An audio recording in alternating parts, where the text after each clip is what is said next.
Good afternoon, everyone, and I'm delighted to welcome you on behalf of the Public Record Office, also known as PRONI, and the Department for Communities. You're very welcome to today's event. As you can see, my name is David Huddleston, and I'm Acting Director of PRONI and Deputy Keeper of the Records. I just want to start with a brief bit of housekeeping about this afternoon's event. Firstly, as you'll have seen, we're recording it. So if you do not want to appear, please do switch your camera off. Attendees will remain muted during this afternoon session and during the question and answer session after Sam and Eamon have spoken.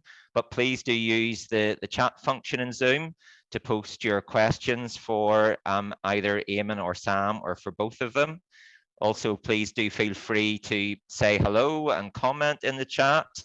Tell us where you're watching from this afternoon. My Prony colleague, Lindsay Gillespie, will be monitoring the chat. And if you have other general questions about Prony, she'll do her best to provide answers or paste in links from the Prony website where possible.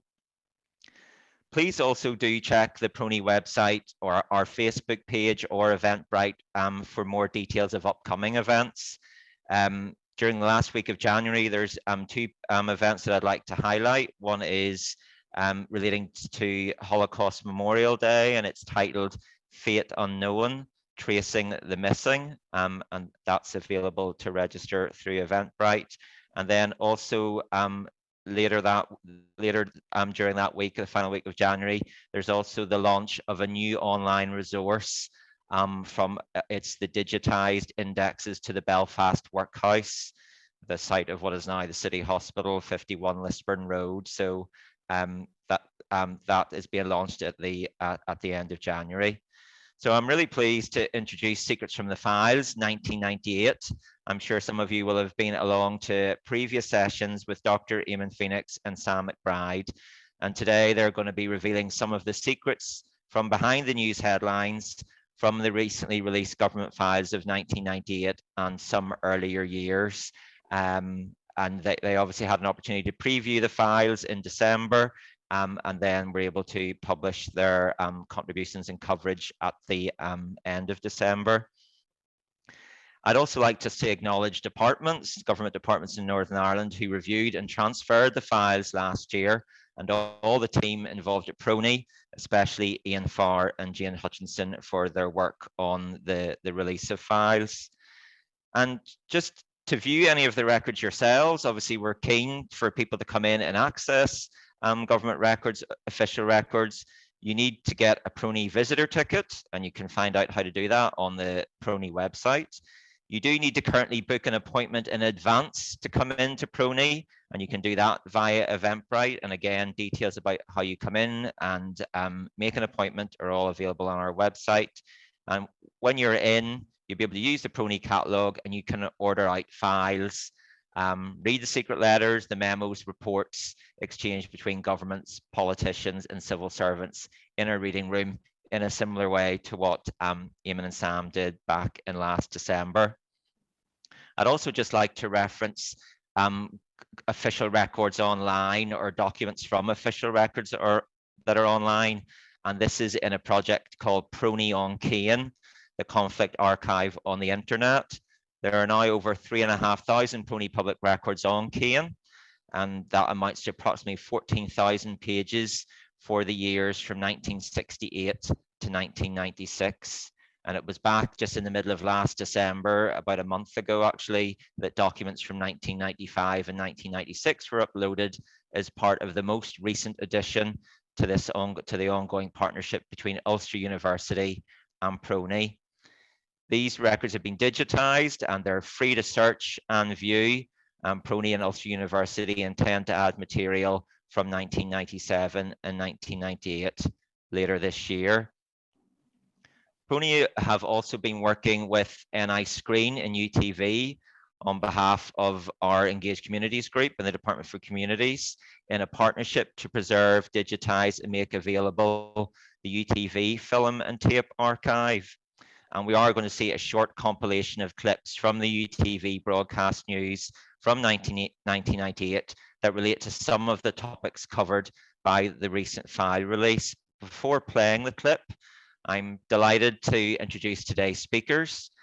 Dr. Eamon Phoenix is a political historian and Irish news columnist.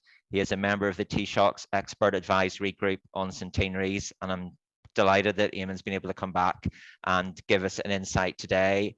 Sam McBride is the Northern Ireland editor of the Belfast Telegraph and the Sunday Independent, and author of Burned, the Inside Story of the Cash for Ash scandal.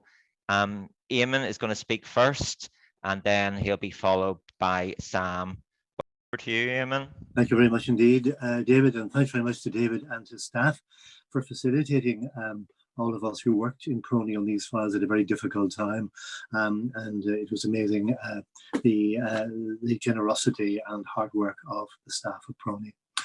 Ladies and gentlemen, a pleasure to be back this afternoon. I think this must be our fourth year at least of these public talks on the witches of the state papers. And this is a very important year, one I remember well, one I was involved in commentating on, and those films bring back, you know, the kind of the excitement, I suppose, and the whole sort of turmoil of that particular year, because 1998 was a very violent year as well as a very productive year in terms of the peace process.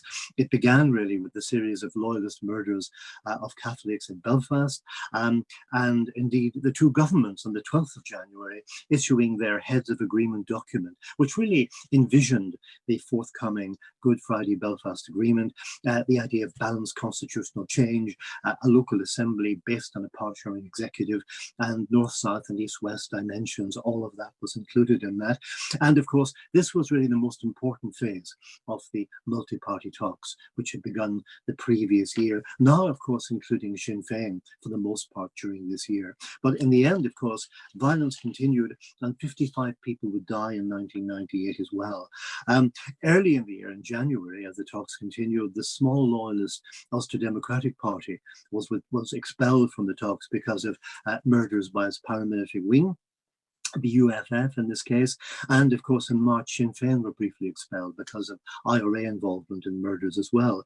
And of course we come to the critical point in April when of course George Mitchell, the former American senator who was talks chairman, had set a deadline of sort of Good Friday 1998 to conclude the talks. And in that final week, really, Tony Blair flew into Belfast, Bertie Ahern arrived in the midst of his mother's funeral, and eventually a deal was pushed over the line, confirmed by a referendum on the 22nd of May, with a much larger majority than expected in Northern Ireland, 71% in favour of the agreement, while in the Republic, of course, 94.4% of people voted not just for the agreement, but to alter Articles 2 and 3 with their extraterritorial claim. In the background loomed Drumquee for the third year running, and that would have a tragic upturn as well.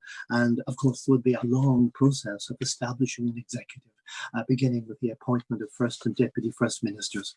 So what do the files tell us about this? I suppose it's very difficult to ignore the file upon file which Sam and I looking at the tedious negotiations, day on day, really, from January onwards. A key role played by Mo Mowlam, the new Labour Secretary of State, who jazzed up Stormont, introducing concerts, Elton John, all of that, and was very much asserting herself despite obviously the fact that she was suffering from an incurable cancer at the same time. And we have a flavour of these talks in the cabinet papers.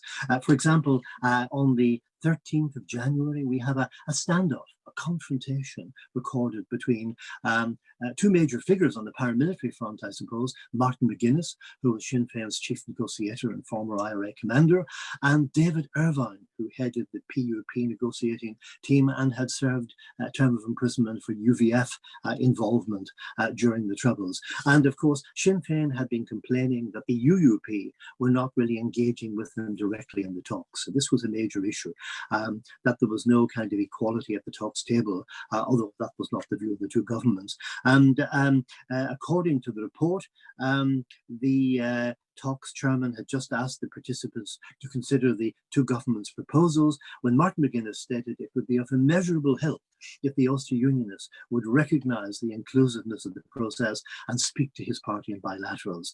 The failure to achieve this, Martin McGuinness said, was creating a climate where sectarian murder reigned. In response to McGuinness, David Irvine of the PUP, quote unquote, engaged him in a face-to-face confrontation, refuted the allegation, said no one in the room was responsible for a single death, and in the end, Martin McGuinness said that nothing he had said could be seen as a threat, and Senator Mitchell brought things to a close. But just a little insight amidst all the kind of dry bones of these talks, which tells us that they had their moments also. And of course, we move on then to that slow, arduous path towards the agreement is charted in them. We have, for example, a memo by Robert Travis of the NIO about a plenary involving the two governments and the main parties on the 5th of March, just over a month before the agreement was actually reached. And we see that Mo Mowlam was very keen to maintain the momentum in the talks. She said that the civil servant reported that the Irish said they were with the British in regard to a May referendum, but they appeared hesitant and confused. A background issue here is the problem of getting Articles 2 and 3 through a referendum in the South, which had always been an issue in Anglo-Irish negotiations about change. Anyway, things move on. And there's a clash between David Andrews and Mo Mowlam about the Irish Foreign Minister's comments about certain appointments to the Parades Commission and so on. And then the Secretary of State stressed the virtues of having the referendum on any future agreement and the 70 elections back to back. Failure could mean that the elections could take place during the marching season and there might be a background of violence. So we see Mo Mowlam here, not the marginalised figure that she was often depicted as, by, fellow politicians and commentators during that period, 1998. She's playing a very proactive role in the talks and indeed in trying to resolve marching disputes as well. And then we come to that final week, really, from about the 5th to the 10th of April, 1998. And we have a sense of frenzied days and hours of negotiations. Interesting, notes in the file. For example, on the 6th of April, Mo Mowlam met Jerry Annan and Martin McGuinness of Sinn Féin, who stressed the importance of defining consent in any future border poll as 50% plus one. We've heard a lot of that since, of course, but Sinn Féin nailed that in that last week of the negotiations. They also, of course, were concerned about getting their prisoners out of jail, as were the smaller loyalist parties, and indeed to ensure that former IRA members would not be ineligible for election as Sinn Féin candidates, because they said this would rule out potential good candidates. On the Irish language, Sinn Féin said that it should only be used if demanded.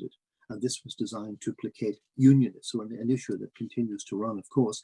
And Sinn Féin came up with a proposal on constitutional change. They said that the Irish government was likely to face major difficulties in amending De Valera's 1937 constitution in relation to the North. The best way to overcome that difficulty was for corresponding changes to be made to British legislation, such as the Act of Union and the Government of Ireland Act 1920, which had, of course, implemented partition.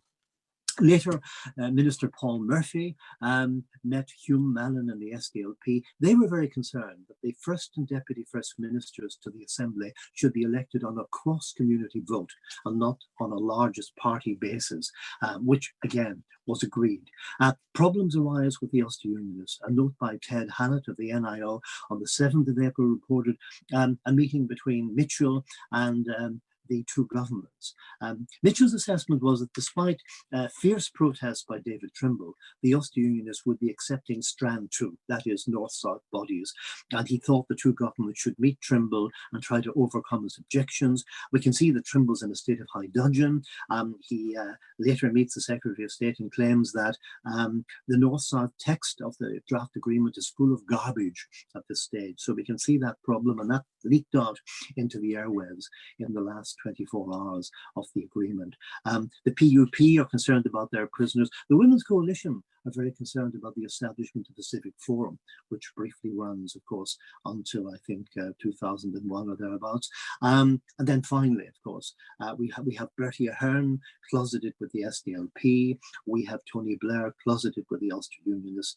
And at a final meeting with the Secretary of State on the 9th of April, Senator Mitchell felt that provided strand 2 issues were resolved, the other issues would fall into place.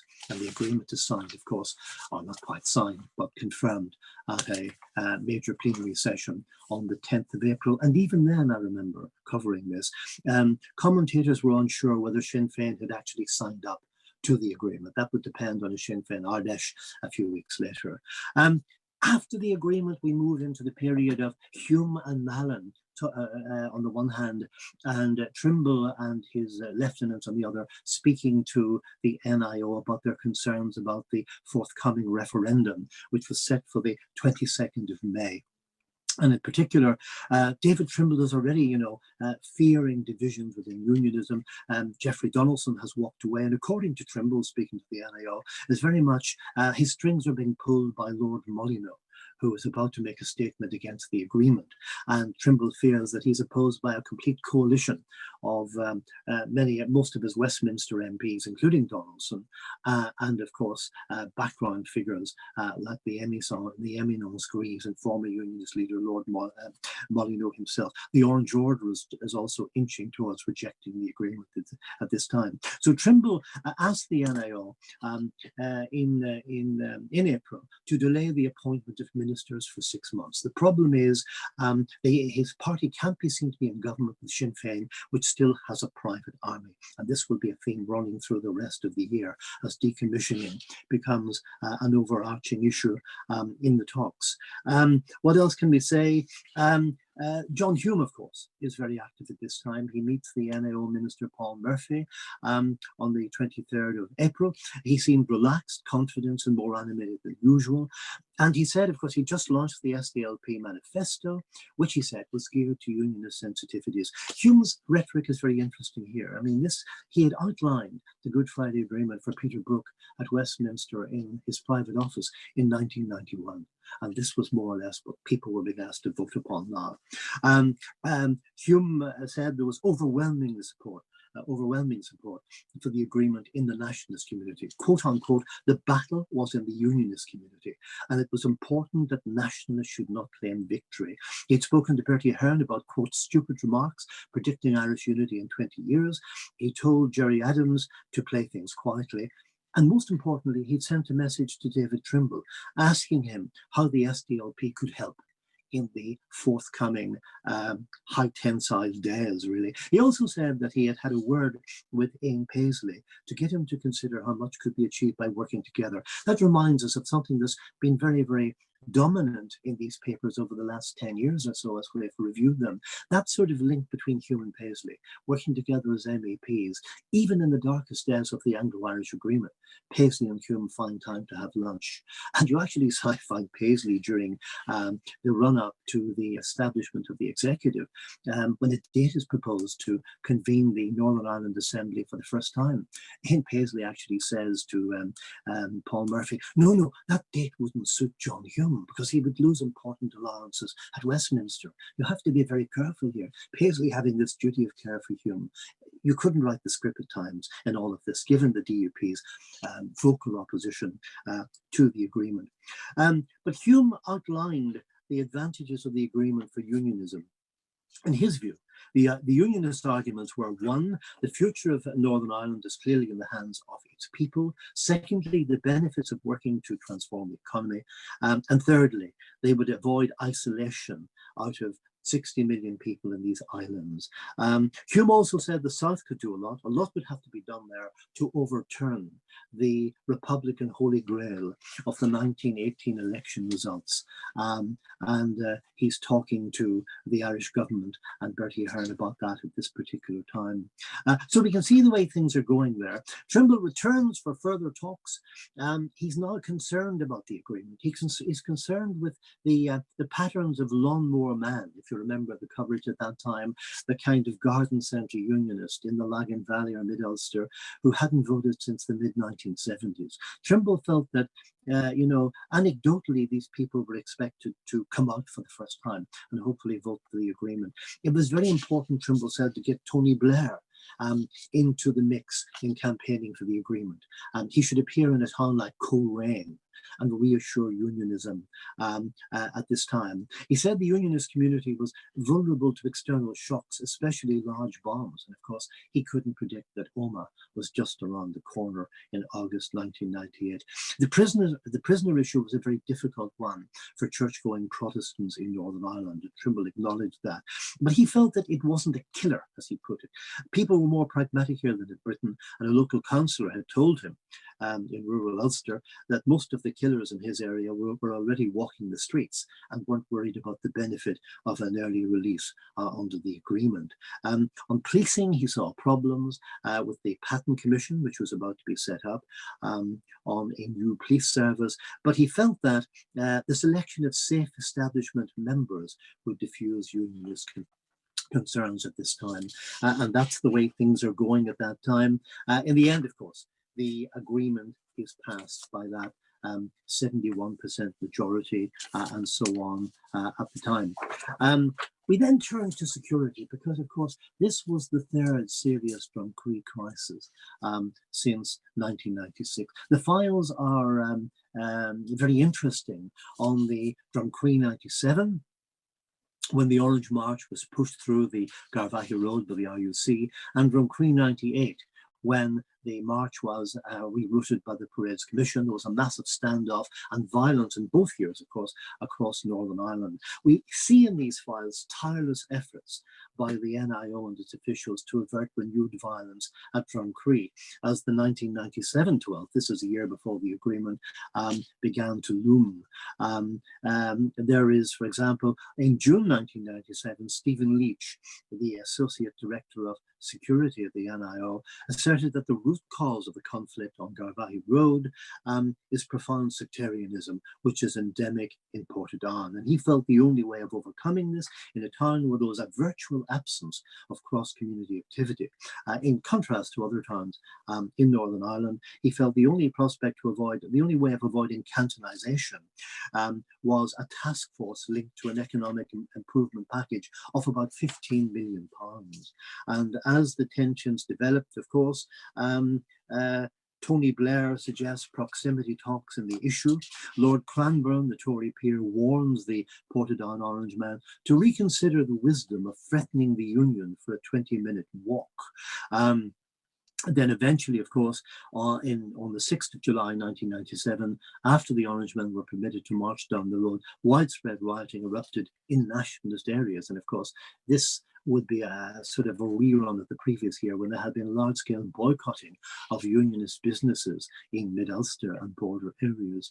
The parade in 1997 was followed by a stormy meeting between Molam and Orange representatives. And I think this is one of the interesting things about it. We see the feistiness of Mo Molam in this meeting.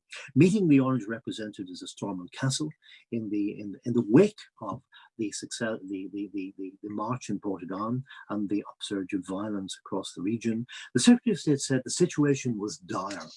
The Orange Order's Grand Master Robert Salters said he didn't know what could be done. Molam said it wasn't just Gerard Rice, the spokesman for the Lower Ormeau nationalist residents.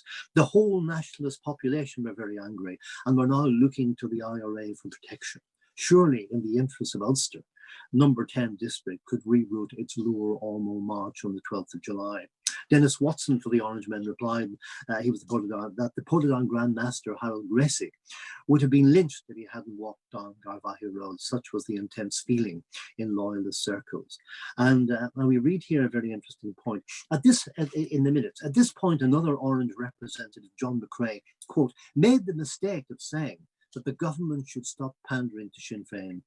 According to the minutes, Dr. Molam told him in no uncertain terms not to insult her or the government. There was no question of Sinn Féin entering talks without a verifiable ceasefire. But the reality was that their vote had gone up. Now, this is a row where the expletives are barely deleted. And Mr. McCrae apologised and John Steele of the NIO, a senior security official, used the kind of crisis in those kind of discussions to demand that the Orange Order would reroute a parade in Derry, which threatened massive opposition. And in the end, of course, the Orange men went to Coleraine and rerouted 4 marches. So again, we get a sense of, you know, the strength of Mo Mowlam, despite the fact that she was recovering from radiotherapy or chemotherapy at this time. And then, of course, we come to Drumcree 98. And again, major attempt to resolve it. For example, the Orange men were invited to the British Embassy in Dublin to meet Joan Burton and Irish TDs by the British ambassador. We also, of course, have attempts to resolve the standoff in July 1998, of course, culminated in the murder of the 3 Quinn children by loyalists in Ballymoney, and that led eventually to the departure of most of the Orange Brethren from the Hill.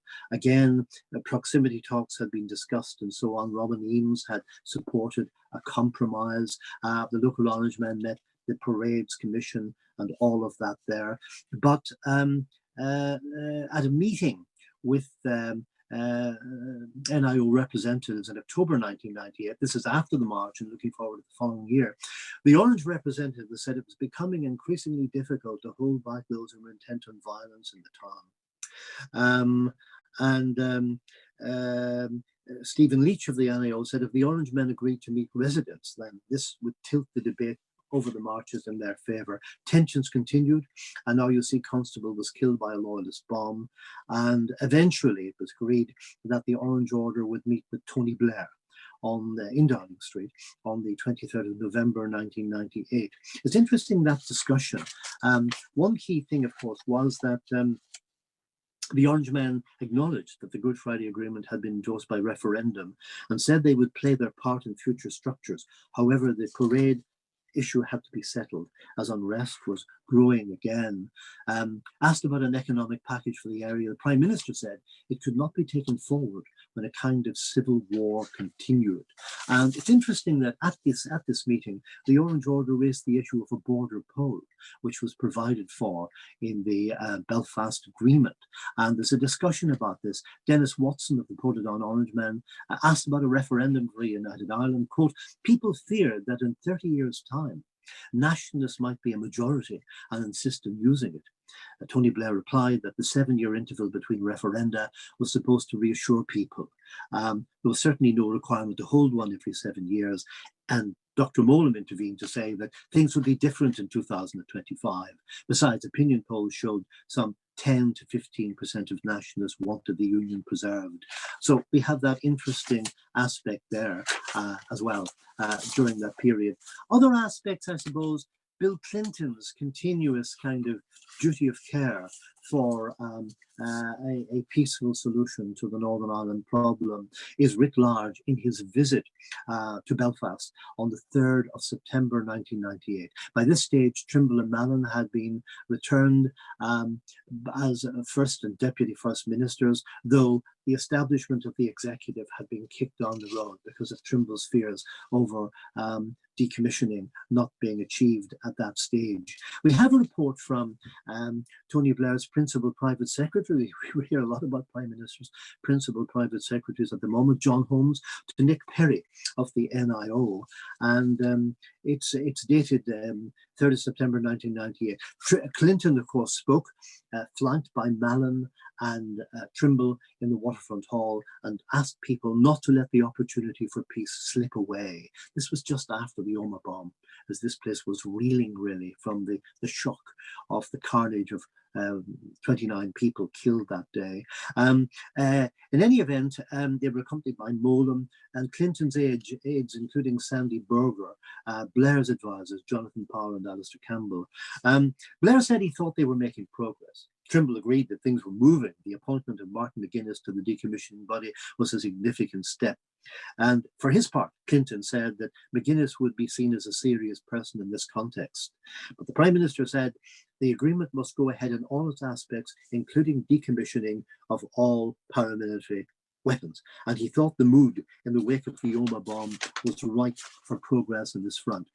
For his part, the Deputy First Minister, Seamus Mallon, who had, of course, been nominated as as candidate for Deputy First Minister with the very, very late intervention of John Hume, who, refused the honour. Seamus Mallon said it had been a traumatic summer in Northern Ireland, with the events of Dunkree followed by the Ballymoney tragedy. Then there had been the shattering tragedy of Omagh. He said two things had come out of Omagh. First, an absolute determination that it should never happen again, and a message from the people saying, get on with the political process. Clinton asked about the Assembly. Trimble said there were problems. He thought it could be done, but there were problems. Trimble said the change of atmosphere after Omagh had helped Sinn Féin to take the necessary steps, and so on. But Trimble said that unionists approached Sinn Féin with great scepticism, but he agreed the majority wanted to go forward. The president said he thought the best thing was for the US to keep working closely with the UK and Irish governments, not least to press Sinn Féin and to prevent those in Irish America who had a desire to return to violence. It's very, very interesting in the end. Mallon said that the problem could not be solved in piecemeal fashion. It had to be done with a shared vision. The fact that he'd posed with Trimble on the steps of Stormont showed how far things had come. His father would have been horrified. And significantly, in a comment after the meeting, Blair's private secretary, Holmes, reported that, quote, there was still a visible lack of unity of approach between Trimble and Mallon. And that's reflected in the decommissioning crisis that autumn. We get a sense that Sinn Féin are stringing Trimble and indeed the British government along in the autumn of 1998. For example, on the 10th of September 1998, Trimble had an historic first meeting with Gerry Adams about decommissioning. And again, reporting to the NIO, Blair's private secretary, John Holmes, wrote, it's been a good meeting lasting 40 minutes, positive engagement, and so on. Overall, Adams was very pleased with the meeting. Well, I think that worried Trimble a bit, because asked what Adams had told him, Trimble said Adams told him that at the moment he could not deliver on this, but he hoped Martin McGuinness and General John de Chastel and him and Trimble could work something out. It was a bit big, too big for Tony Blair, who in September rang Mo Mowlam to express his concerns and said that they mustn't overlook Trimble's concerns about establishing a shadow executive given the lack of decommissioning. Certainly Mowlam feared that positions on all sides were hardening during this period, and they must stand firm and exert pressure in Sinn Féin over decommissioning at this stage and not bounce Trimble into a shadow executive. A couple of other issues that just emerged from it. It was envisioned by Blair and by the British Foreign Secretary Robin Cook briefly that there might be a new kind of Anglo-Irish agreement superseding that which we remembered a month ago, and indeed in events on Sunday in Dublin Castle, which established the Irish Free State and indeed had confirmed partition. We find in a memo to permanent secretaries at Whitehall, Sir Richard Wilson, a senior civil servant, noted that the Belfast Agreement provided for a British-Irish Council embracing the Stormont Assembly, the Scottish and Welsh Parliaments, as well as the Channel Islands and the Isle of Man, to agree on matters of common interest. He wrote, this is particularly important to unionists as a counterbalance to the North-South Ministerial Council. In a memo to David Brooker of the NIO in July 1998, Peter Bell, who was the Joint Secretary of the Maryfield Secretariat involving Irish and British civil service, he said they were entering an exciting period in crafting a more rewarding long-term British-Irish relationship. This was partly because, quote, as the wound of Northern Ireland heals, interesting phrase, the interest and affinity of the two westerly English-speaking members of the EU could be addressed. However, he was sceptical about the need for the architecture of a new Anglo-Irish treaty and felt that the existing British-Irish Intergovernmental Conference offered a means of promoting cooperation on both sides and so on. Nonetheless, by that later that summer, the various parts of the UK were consulted, and it's very interesting to read that the various parts had concerns. For example, the Channel Islands asked why they showed a sense of bewilderment as to why they were being included in this British-Irish East-West Council, and would it cost them any money? Good question, I suppose. And also from the island of Sark, not a very important place perhaps, came the question as to whether they would be given a seat at the high table. So there's some comedy in the whole thing. In the end, though, Mo Mowlam is concerned that the policy of thickening our relationship with Dublin might not necessarily involve Robin Cook's idea of a new Anglo-Irish agreement. We can see in these files also from '97, Gerry Adams engaging with the NIO on a new basis now. Ministers can meet Sinn Féin deputations. He's concerned with the Irish language, creating employment. He's concerned with Springvale, the proposed new university campus. He's concerned with an industrial hub in West Belfast, building on key firms which had already come there, and so on. And that's a new thing. He also tries to stop, and does stop, a visit by Mo Mowlam to West Belfast in November 1997, saying that it's too soon for such a visit. And we also see Mo Mowlam moving and indeed trying to assist Sinn Féin in the summer of 1998 on the question of the oath and facilities at Westminster. She points out to for example, Anne Taylor, who was the president of the council in the Blair government, that the oath is causing problems. Sinn Féin don't have to take one at Stormont. They simply make a pledge of office. They will be in a position to claim that while they demonstrated their good faith in the process, they continue to be penalised by exclusion from Westminster. And she wonders if there could be, for example, concessions to Sinn Féin. Facilities at Westminster. She doesn't mention expenses, but it's clearly there. And she feels that the question of the oath might be considered by the ongoing, quote, modernisation of the House Committee. And she writes to the Lord Chancellor and others on that particular issue. One final issue I've raised because it's still with us, and that's the question of peace lines. Peace lines in Belfast, of which we have now allegedly 50 or something like that.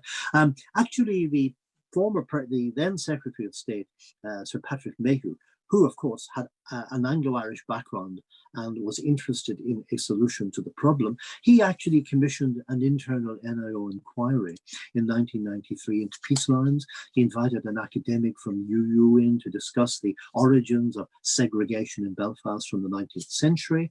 The speaker pointed out that segregation was the norm, save for some middle-class districts such as Malone, where the Catholic population had doubled in recent years. He said that there was now a higher pressure on housing in Catholic rather than in Protestant districts. This was driven by the higher Catholic birth rate, but also by a voice and exit policy by Protestants, whereby anxiety expressed by unionist politicians resulted in the movement of Protestant working class populations in areas like the Shankill, and it had been very dramatic there. In 1993, the group were asked to consider alternative means of segregation to peace lines. It included John Steele, senior NIO security official, Tony McCusker of the Central Community Relations Commission, and the senior police officer. They identified 14 peace lines then, and they talked about a fear of encroachment on the Protestant side, where there was an emphasis on territoriality and so on at that time. There was no support for removing the barriers. They talked about this not-an-inch syndrome, where particularly in loyalist areas, the most important aspect of peace lines is territory. Quote, what we have, we hold. In their unpublished confidential report, which was printed but never released, but dated February 94, the year of the ceasefires, the officials stated that in simple terms, the problem was one of the declining Protestant area with a low level of housing demand, alongside overcrowded Catholic areas in Belfast with a high level of demand. And Belfast Catholics were perceived to be the growing group producing a threat in pressure localities, particularly North Belfast. As a result, the officials advised that, quote, for the foreseeable future, the government should not contemplate a solution to Catholic housing by pushing the Protestant community further back. But this, they would eventually have to consult this. So that's just a sense of the files released this year. Thank you very much. Thank you very much, Eamon. we're now going to hand over to Sam to give his perspective from this year's release. And just to echo what Lindsay said in the chat, if you have any questions or comments for either Eamon or Sam, please do put them in the chat and we'll try to get as many of them answered at the end of the session. Over to you, Sam. Thanks very much, David, and thank you, Eamon. That's a very comprehensive overview of many of the high points of this year. In broad terms, this is a very good year for these files. There are years where there isn't that much happening, or if there is a lot happening, it's not recorded in the files, or it's not recorded in the files that are released, at least to us. This is a year where there are stories in lots of different areas of life. Obviously, 1998 is always going to be dominated by the Good Friday Agreement, by then the fallout from that, the referendum, the assembly elections, the move towards setting up the first devolved assembly under those arrangements. But even away from the constitutional politics going on in Northern Ireland, there are lots of other fascinating stories from these files from 1998. There is the revelation that civil servants, for instance, knew that air quality in Belfast was much worse than they were letting on publicly, and certainly much worse than they were telling my then colleagues at the Belfast Telegraph when they were inquiring about this issue. We've got a Tory government minister who told his officials to do as little as they could get away with on implementing a European Union directive to protect the environment, but to give the impression of furious endeavour, really a rare glimpse into how government sometimes works in a pretty shameless way, in the sort of way that certainly that individual would not have been letting on publicly at the time. And then in a totally different sphere of government, we've got Bangor Grammar School trying to keep secret parts of a report into the notorious paedophile Lindsay Brown, someone who had been the vice principal of the school, who had been a really notorious abuser of boys there and in other places. And it really presents a deeply unflattering portrait of how the school, how its board of governors approached that issue. And after all of these years, and actually ironically just months after Lindsay Brown was up in court again on fresh charges, now living in France actually, that is coming out into the public domain thanks to the work of Prony and thanks to these files being released.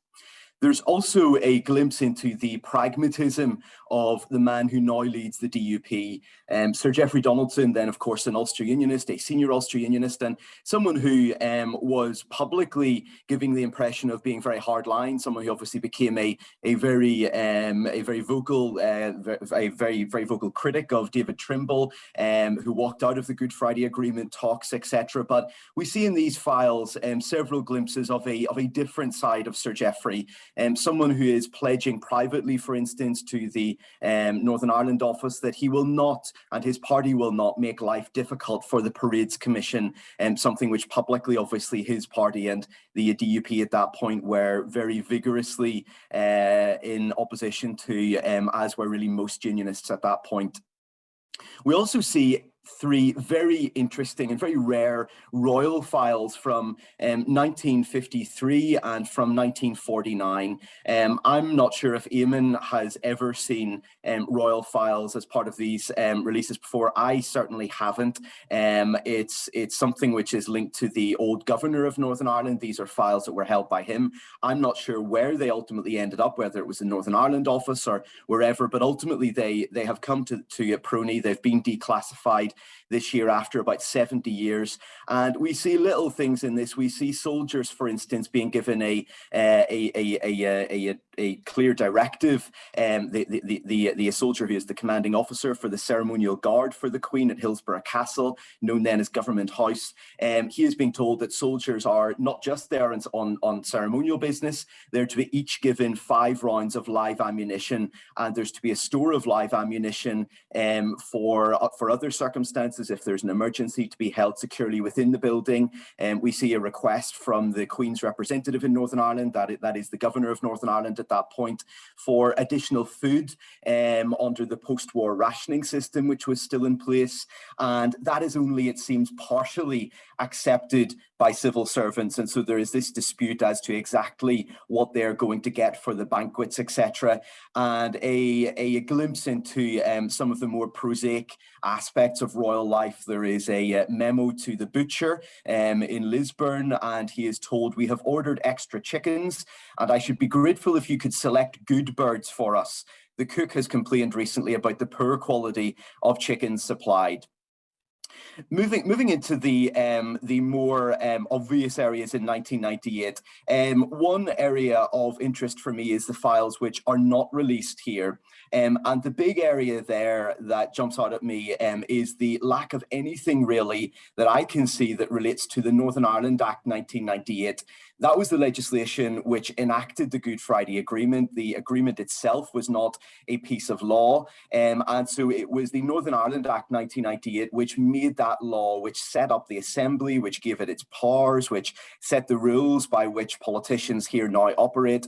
And that is an incredibly significant piece of legislation, probably the most significant piece of legislation on the statute book in Northern Ireland right now in terms of its breadth and the number of people who are caught in one way or another by what it sets out. It has been described by the law lords as effectively a constitution for Northern Ireland, a written constitution, which in itself is quite unusual within the United Kingdom, obviously. And yet there is nothing in these files explaining how that legislation was drafted in the way that it was drafted, what considerations were taken into account there. I think we can expect to see that coming in future years. Often what we get here is a lag where the files that are released here are nominally from 1998, but some of them, as with those royal files, can lag an incredibly long time. It's more common to have files that lag 1, 2, 3 years. They get forgotten about, or the staff at Prony are under pressure, or whatever it might be, as obviously is the case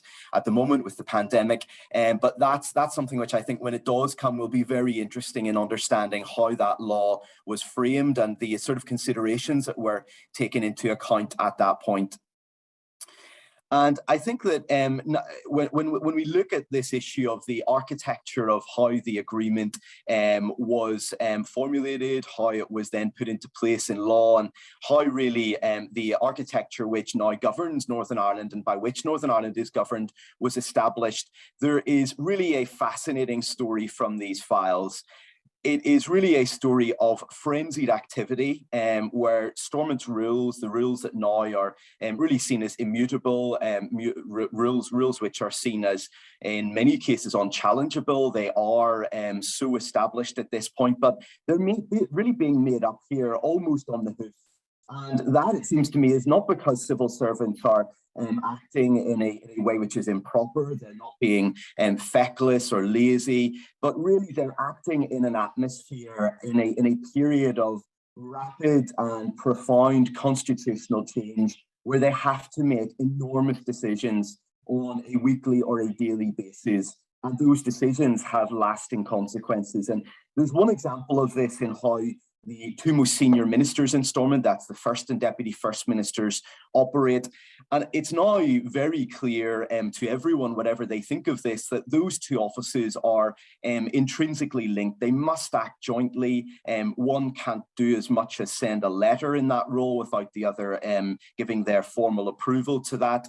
And yet at the outset here with David Trimble and Seamus Mallon, the first occupants of those offices, there is a period where that's not entirely clear, and civil servants are trying to work out how they can insert themselves as necessary to make that clear, or where they should stand back and allow these fledgling processes to bed in and find their expression in a practical way once politicians are in place. Mo Mowlam, as the Secretary of State, had initially agreed to give each of these men one special advisor and one SPAD each. She then increased that to 2 SPADs we see in these files. She then increased that to 3 spads each, so that was 6 spads in Stormont Castle. And I think it's fair to say that we now know that the quality of government does not necessarily improve according to an increase in the number of special advisors in Stormont Castle. However, in a memo that an official wrote in October 1998, he said that practice has not followed theory in a number of ways. He said that Mr. Trimble had asked for a private secretary from the outset. He wanted dedicated support staff for himself.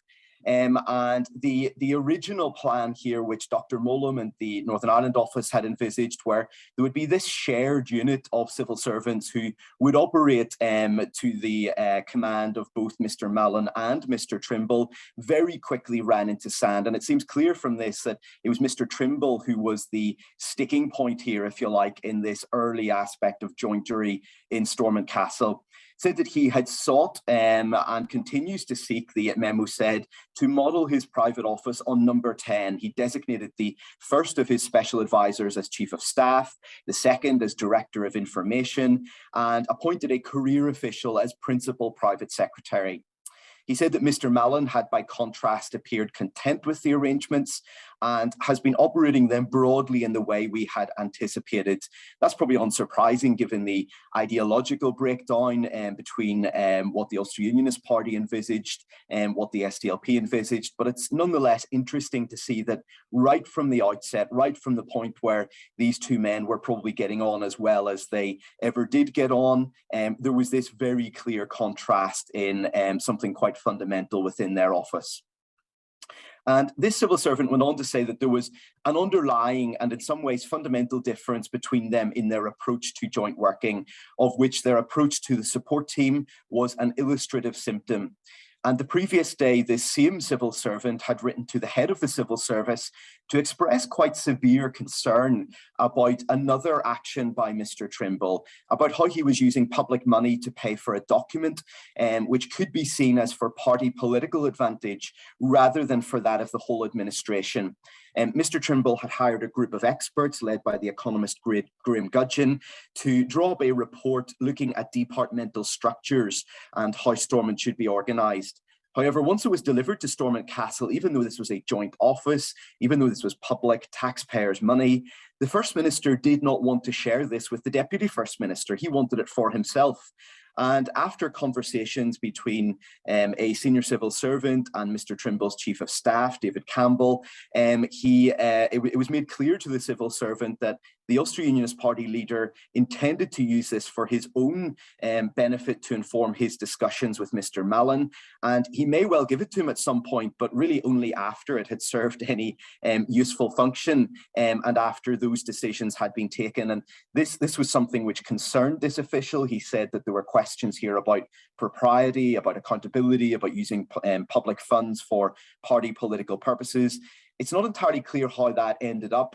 But it is clear that there was this very significant concern from the outset about how things were functioning. And the files also show how some of the senior officials here saw not only those sorts of immediate problems of governance, of how public money was being spent, etc., but they saw much deeper problems both then and into the future, and problems which I think it's fair to say still bedevil us and bedevil Stormont to this day. There was a 7-page memo in September 1998, which was sent to the head of the civil service by Ronnie Spence, who was the most senior official in the Department for the Environment. And he said that Northern Ireland was already overgoverned. He said that devolution was going to involve a plethora of new governmental bodies, from the North-South Ministerial Council to quangos to an increase in the number of Stormont departments and all sorts of other aspects of government which were going to increase in scope and in expenditure. And he said there were many serious weaknesses with those arrangements. He described them as too complex. He said they involved too many functional silos. And he said that there was a reluctance to contemplate radical change, and went on to say that there is, however, a compelling case for embarking upon this exercise now, that is radical change. The central reality is that the arrangements for running Northern Ireland are too elaborate and must be simplified if the new executive is to succeed. For the most part, those arrangements were not simplified. And I think that it's fair to say that while devolution has limped along since then, it still exists. And in many ways, I suppose people in 1998 would have seen that as a remarkable triumph. It is also true that no executive has succeeded in providing good government for Northern Ireland. And that's one of the reasons why Stormont, I think, is held in such low esteem by so many members of the public. And I think that the blame for that often in the media, in my profession, in academia, I think among the wider public, I think among politicians themselves sometimes, is often attributed along tribal lines. So it's seen as one party or another blocking a policy at the executive, and so we get logjam, or one party or another preventing a government being formed, as we had for several years, or a party pettily obsessing over something which is really inconsequential in the grand scheme of things. But what Mr. Spence identified here was a deeper flaw. He saw that the system was really so cumbersome, so complicated, that it was difficult for those in Stormont who attained power to meaningfully use that power.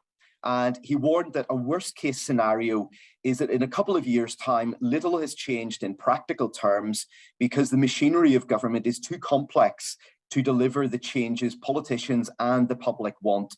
That would, in turn, play straight into the hands of the critics of the agreement.